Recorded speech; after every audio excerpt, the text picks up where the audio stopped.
new teacher training, day 4. So we are only a 4-day-a-week school, so we only did professional development Thursday through Friday. So today is Friday. Woohoo! So today we're doing some stuff over at Central Office. We are going to talk about open house, and we're going to do a curriculum deep dive, I believe, this afternoon. Our principal decided to change things up. We have quite a few first-year teachers, so she wanted to kind of go over open house and what to expect, because, of course, a lot of these girls have never had a open house experience. So that'll be great for them to be able to do something for that. And so I'm just excited that it's Friday. I want to, hopefully we'll have some time to work in our classrooms, get some stuff done, but I am also excited to get into the curriculum just to kind of see what the district does. And it seems like they have like curriculum maps already mapped out. Like everything seems to be really organized, which, if you know me, I love the organization. And I loved that yesterday our principal said everybody teaches the same thing in the same grade, but you teach it your way, which is absolutely the way that I believe school should be. Different teachers bring different things to the table, and so I have learned so much from every teacher I've ever taught with. Some of them it was, that's not how I want to teach, but most of them it was, ooh, I like that idea. I want to see how I can incorporate that into my teaching. So I even told one of the girls yesterday that is one of the first year teachers, I told her she was very worried about the fact that another teacher keeps telling her, oh, do it this way, do it this way, do it this way. And I told her, I said, honey, they didn't hire you so that you could do it the same way as another person. I said, now, if the principal tells you this is the way I want it done, then you do it that way. If our curriculum director says this is the way I want it done, you do it that way. But if another colleague is saying this is the way you have to do it, and they're also new, no. Take that as a suggestion. But I told her, I said, they hired you for your skills and how you teach. So you can take what that person is saying as advice, but I know for me personally, if somebody kept telling me what to do that is not an authority figure, I would want to do it my way even more. Now, my way might be wrong. And I even told her that. I said, you might get in there and realize, ooh, yeah, no, this doesn't work, and I should try the way that she said. That's fine. But I'm the kind of person who I have to try it my way first, and then if it doesn't work, then I'll find another solution for it. And that's okay. That is how we learn to be better teachers. That's how we learn at everything in life. And we even talked about when you're doing a procedure with students, you might think, okay, this is going to be the best procedure ever. This is exactly how I want my students to do this. You might get in there and your students go through the motions of doing it, and those students can't do it that way. You have to redo that procedure.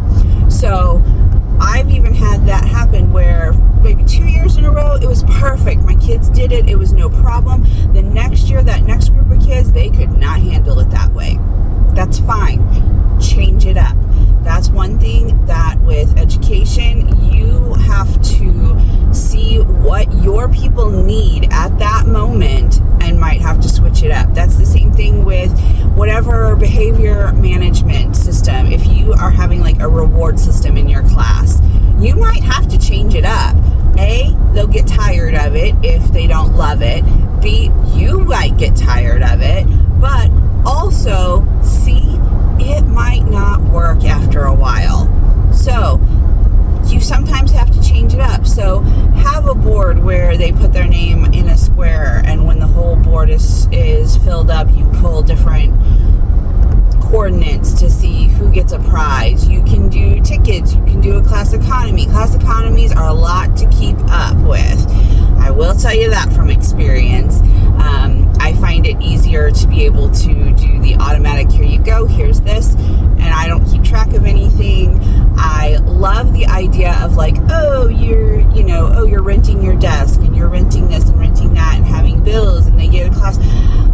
That is such a great idea, but for me, I could not handle that. So for me, I also had 1 year where it's like, okay, when you do your class job, you earn $5 a week and blah, blah, blah. It was too much for me to keep up with. So for me, I realized that I had to do something that was more immediate. So right now with special education, a lot of times I don't have the kids like all day because I'm just a resource person. So they just come to me for their 20-30 minutes and then go back to their general education classroom. So stickers have been my jam. So they get a sticker. After 10 stickers, they get a big prize. Easy. There are some things that they get an immediate prize for. So I have a treasure box, a prize box, and they get stuff out of that. So it's whatever works for you and for your class.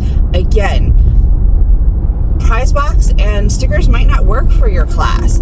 I was shocked that middle schoolers actually liked the stickers and prize box. It was great. I thought at first, I don't want to do this because they're bigger kids. They're not going to like that. No, they actually liked it. So I was glad I went ahead and tried it. Try to do it. I say stick for it at least a month, if not 6 weeks, especially like with us being a 4-day-a-week school. Sticking with it for 6 weeks really helps. If you realize it's not working, kids aren't excited about it, then go ahead. Sometimes it takes time to build up that stamina to get to where the kids are actually like, oh, okay, I can earn a prize for this, I can earn a prize for this, that's great. So you don't want to just be like, it didn't work in the first week. Give it some time. So, but that's the thing is, for those of you out there that are brand new teachers, do it your way. See if it works for you. What works for you might not work for the person next door to you, and that is okay. Do what you think is going to be best for your class, but be willing to change if it doesn't work. Listen to other people, especially your teachers who are veteran teachers. There's a reason they are still in education. They've figured something out, and that's great. Use them as a knowledge base, use them for advice. And one thing that our principal encouraged yesterday that I really loved, because some teachers don't think about it, this is not a profession where it's just, okay, shut my door, I'm isolated. Go look at other people's classrooms. It was so funny because she said, we'll go look at the different classrooms because some of the teachers have already been in and have up some of the components that we have to have up. There's some specific things that she wants up, a 120 number line, a word wall, vocabulary words on there. We also have to have like the cafe strategy. So there's just different things that the school wants to have, which is great. So she said, go by and look at all these other teachers, what they have up and how they do it. First of all, you get to see what it looks like and see kind of how much space is this going to take up. But the other thing is, you can see that not all of the teachers have the exact same setup. So right there, that shows you, hey, not everybody's is the same. They have the same content, but the way they do it is different. And so I love going to other teachers' classrooms. The funny thing was when she said that, I kind of giggled because I've already gone into some of the classrooms and I took so many pictures because I was like, ooh, I like that idea. Ooh, I like that idea. Now, some of it is stuff that with special education, I won't need it right now. But I'm keeping that picture in my back pocket for if I ever do go back to the general education classroom. So by all means, go check out your colleagues' classrooms and just see what they have. Again, you might go, ooh, that's not going to work for me. I couldn't handle that. That's okay. Use that as what you want to do. Go on Pinterest and look at the things.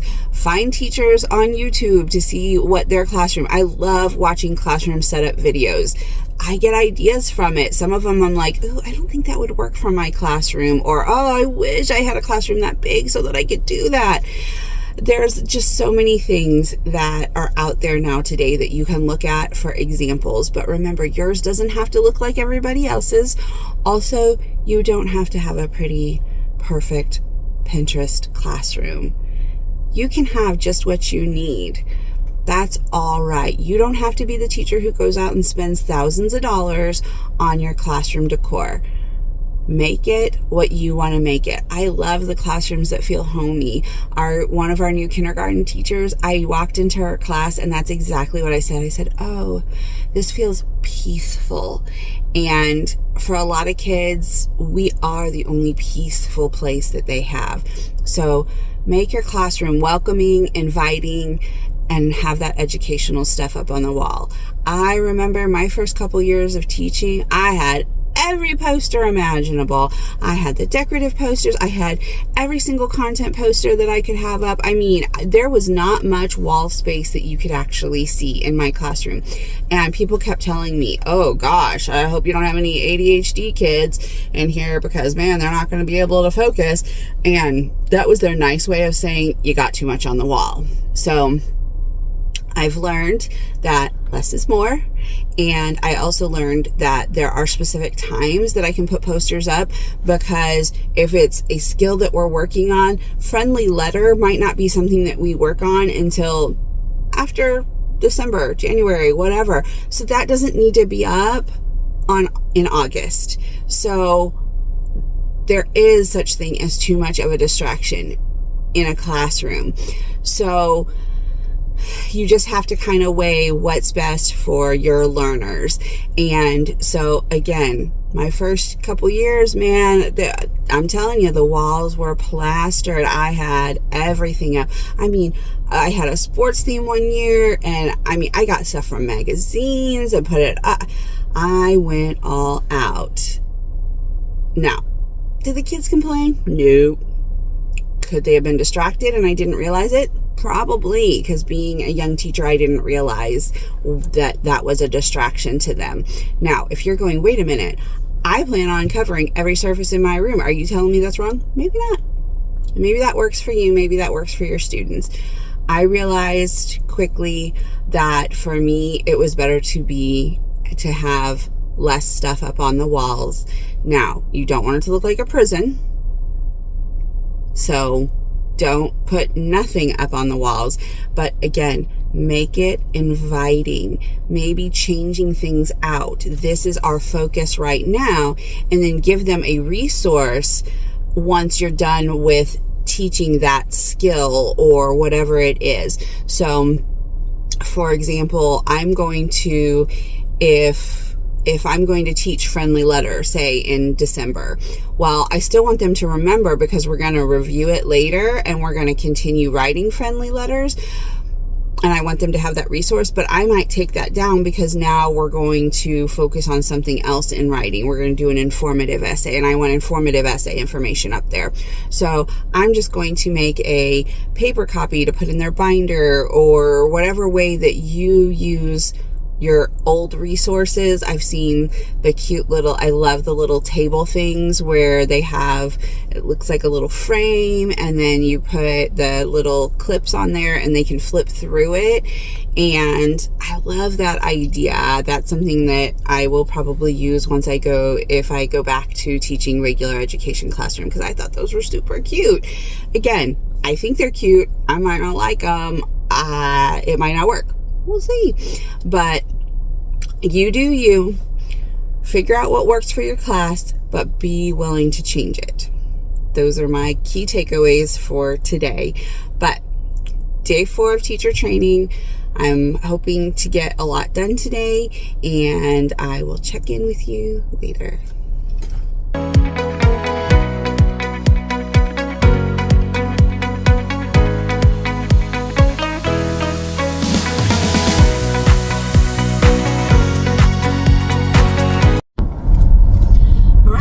We had a meeting today. For our first meeting was a meeting with the finance financial people, just giving us some options as far as for our retirement. Of course, for Missouri, our teacher retirement is a really good one. And so that was, but they were offering, just kind of some of those extra supplemental things that you can do. And talked about, again, we have some brand new teachers. So for them to start thinking about retirement, a lot of it's overwhelming.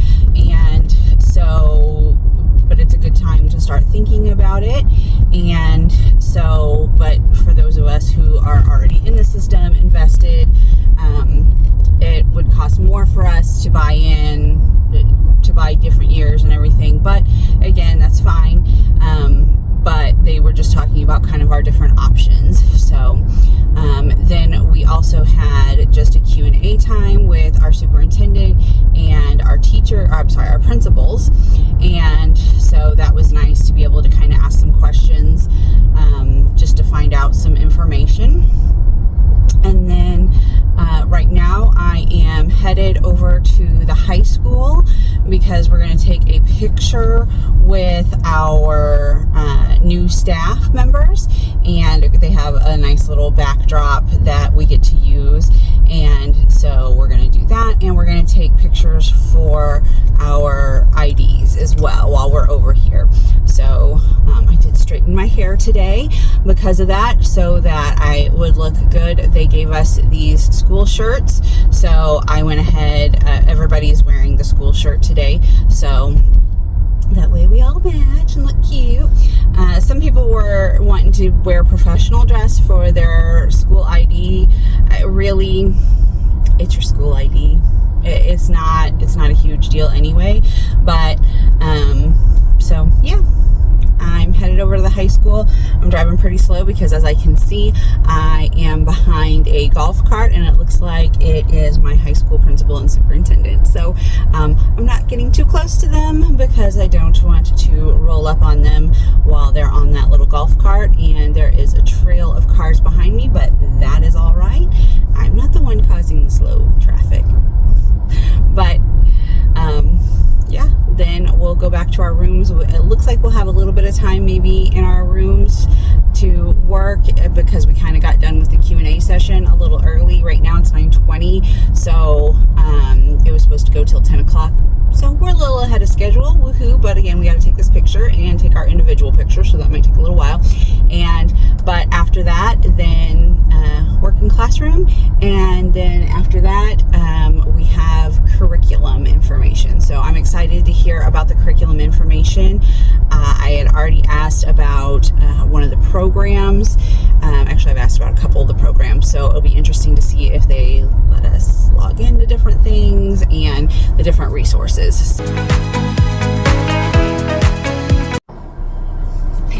So update on earlier when we were driving over to the high school, and I told you that the high school principal and the superintendent were on a golf cart.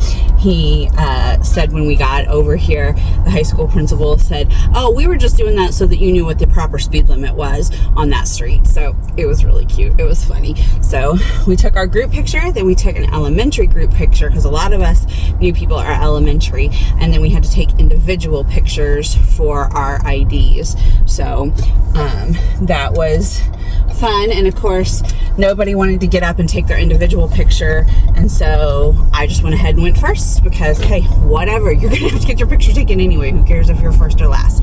So, and hey, if you listen to Ricky Bobby, if you're not first, you're last. So I made sure I was first. But so now headed back over to the elementary, and here in a little bit we're going to do some curriculum stuff. My principal was still over at the high school, so I know, hey, I'm not going to be late, but I was talking to our special education director real quick about a couple of things. So fun stuff, and headed back to the elementary.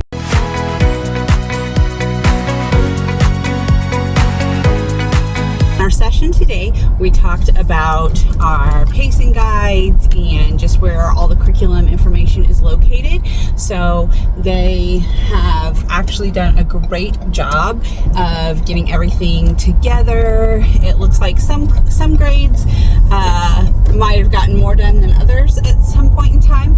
So document where everything's linked. It's in Google Drive, which is great. I love that. And so again, they reiterated, it's, yes, you have to be teaching the same thing at the same time on the same day, but you teach it the way that you feel like teaching it. So it looks like there is a lot of information, and so it looks like it's a pretty good document as far as things set out. Of course, I only looked at a couple of the grades, so since I will be servicing 2nd, 3rd, and 4th graders, I do kind of want to go through all of their information. Even though I'm not actually teaching the curriculum, I still do need to know what they are teaching so that I can kind of help and back them up and help with those skills, because of course the 3rd and 4th graders are the ones that will be doing MAP testing at the end of the school year. So we want to make sure that even though I'm teaching them those lower level skills, that they still have the skills that they need for MAP testing. So it'll be fun to go through and just look at all of this stuff. I'm thinking I might print some stuff, but that's so much stuff to print. I might wait and do like a module at a time. That way I'm not like overwhelming the printing machine, and just getting everything that I need for that, just so that it would be there. At the same time, it's kind of like, I don't need all of the stuff to go with it, so I might just print out like the pacing guide, and just so I can kind of see where they're going, and that way I can look at what they're doing and then figure out how I'm going to adapt it. So that might be the way I go about it, is just to do that, because again, I'm not going to actually directly be teaching that lesson to the students, because I need to be working on whatever their goal is, so I can still help them with what they're doing in the regular education classroom. But if they could handle everything in the regular education classroom, they wouldn't be in my class. So I need to teach them something different. And it's not just helping them with what is the grade level expectation, although I can do that as well, but I also have to teach them based on what their goals are. So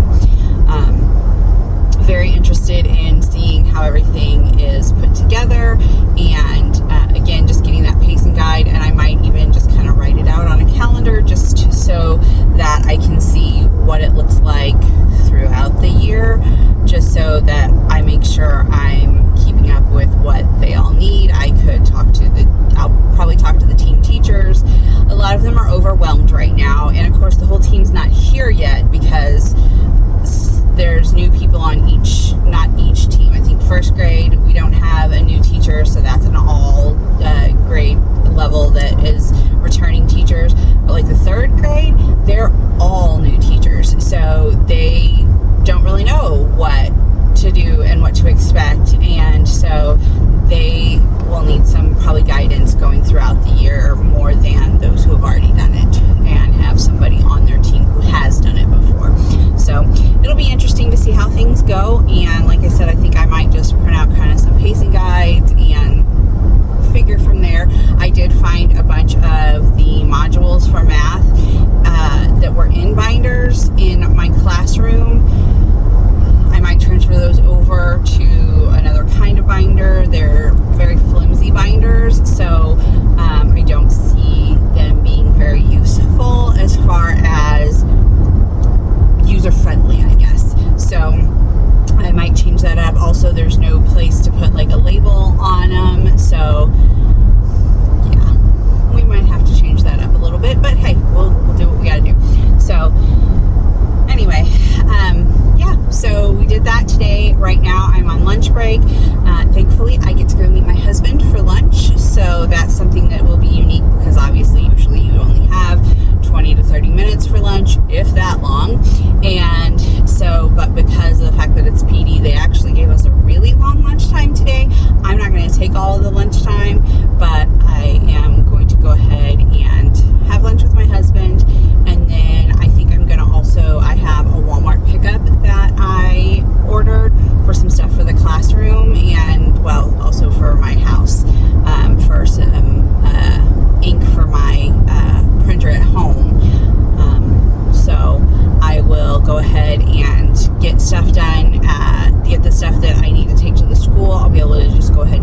husband, and it was really good. It's the first time I've ever eaten there, and honestly, I only ate half of a regular sandwich. So, of course, I have, if you've followed me for a while, you know I'm a bariatric patient, and so I have the vertical sleeve, so my tummy is a little bit smaller, so I did only eat half of a regular sub, but they had a really good amount of meat on it, which I was surprised because, again, this is the first time I've eaten there.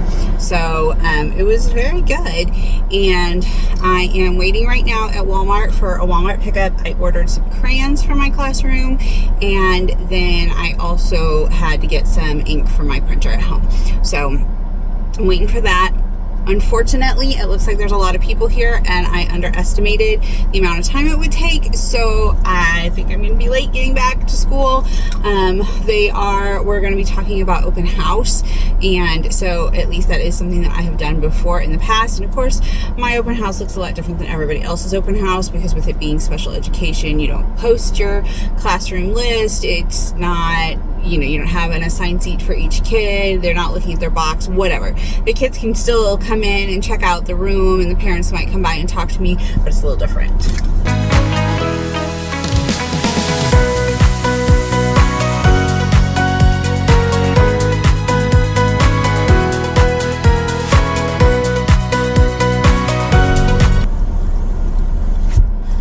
Yay, it didn't take as long as I thought. So now I am headed back to school, and hopefully I will not be too late. I know it probably takes more than 5 minutes. In fact, I think it takes about 15 minutes. Oh, so I might be 10 minutes late. So far I've noticed things haven't started on time exactly, with it being beginning of the year. Some stuff might not run usually as on time just because stuff is more fluid.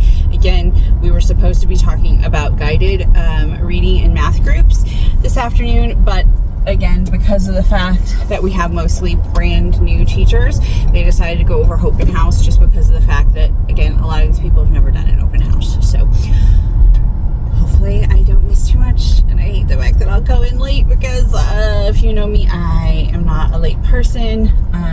Again, I'm just trying to get used to a new town, so I very much underestimated the amount of time it would take me to eat lunch, get my Walmart pickup order, and head back to the school. Oops. So, wish me luck.